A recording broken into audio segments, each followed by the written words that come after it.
Monsieur le ministre de la Santé et des Services sociaux propose l'adoption du principe du projet de loi numéro 9, loi instituant le Fonds des ressources informationnelles du secteur de la santé et des services sociaux. Y a-t-il des interventions? Je reconnais donc et je cède la parole à Monsieur le ministre de la Santé et des Services sociaux.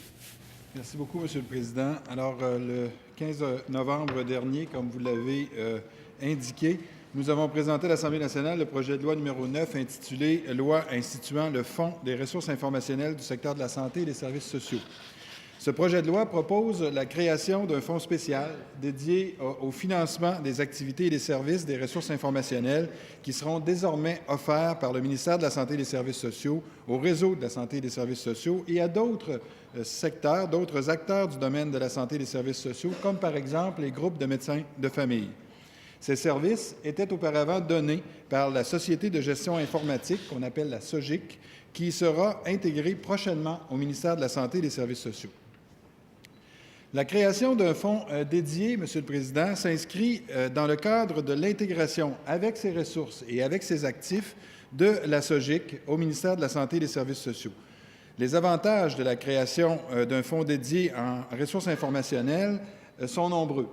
On peut, par le fait même, maintenir une comptabilité distincte et un suivi du coût des projets et du coût des services rendus, ce qui permet donc au ministère de pouvoir conserver l'efficacité de la SOGIC en termes de gestion de projet.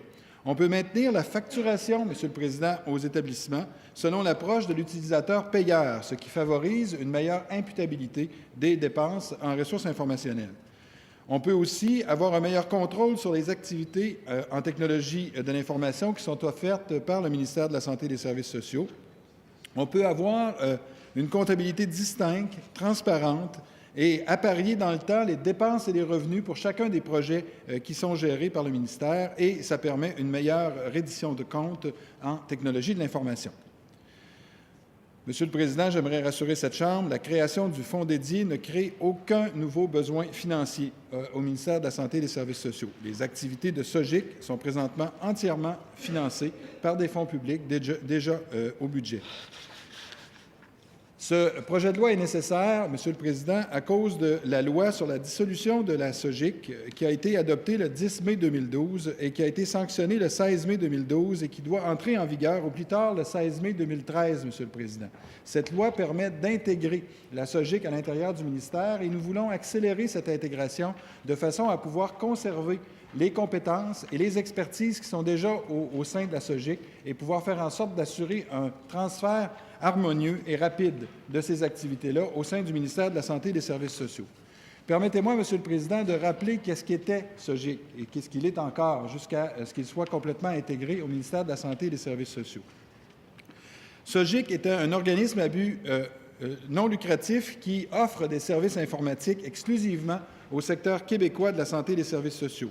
C'est un organisme qui a un budget annuel de fonctionnement d'environ 50 millions de dollars avec des actifs évalués au 22 septembre 2012 à 44,7 millions de dollars. SOGIC comporte des effectifs de plus de 250 personnes réparties à Québec et à Montréal, principalement des professionnels et des experts dans leur domaine, et nous voulons conserver ces employés qui ont une compétence reconnue, Monsieur le Président. SOGIC assure la gestion, l'entretien et l'évolution de 27 applications partagées par des acteurs du réseau de la santé et des services sociaux. SOGIC gère le Service national de sécurité de l'information, un service qui assure, entre autres, la sécurité du réseau de télécommunications utilisé par l'ensemble des établissements du réseau de la santé et des services sociaux.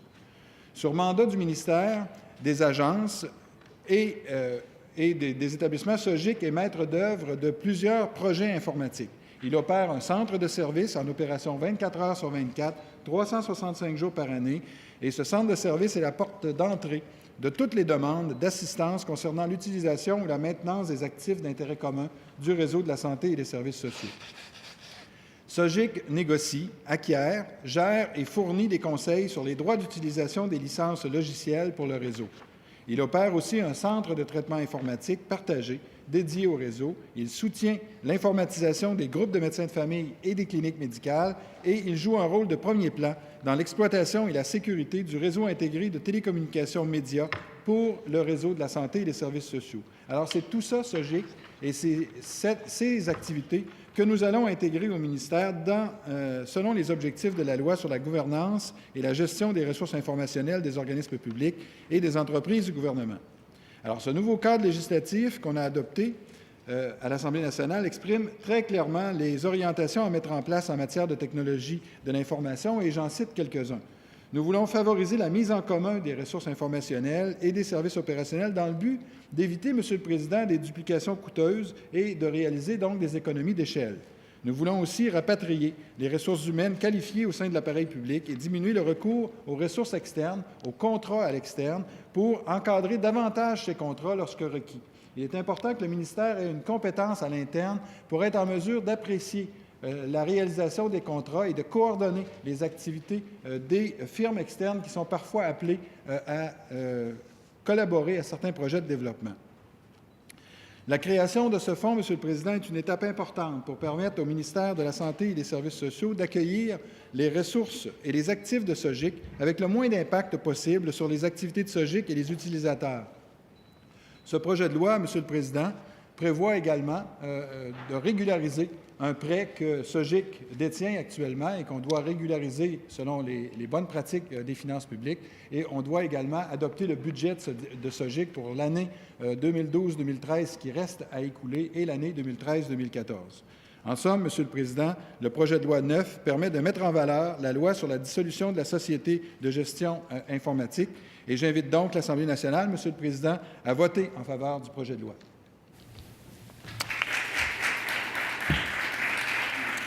Merci à vous, Monsieur le ministre de la Santé et des Services sociaux.